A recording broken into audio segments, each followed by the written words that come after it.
Search for oil in Jamaican waters intensifies.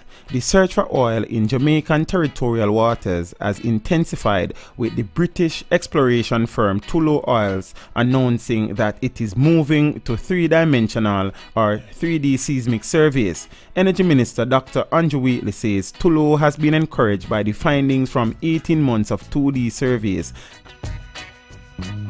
So from an economic standpoint, this sounds very promising, but being the geography teacher that I am and the environmental specialist that I am also concerned about the impacts that finding oil in Jamaican waters will have on the already adverse climatic changes that we have been experiencing across the planet.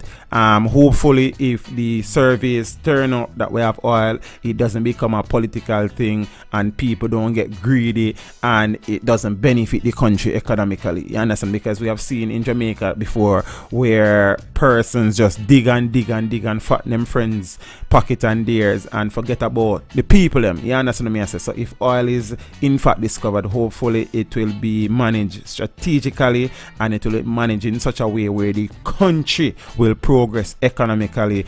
Thank you for watching the video. Drop a like and a comment down below and consider subscribing if you haven't done so as yet. Until next time, walk good.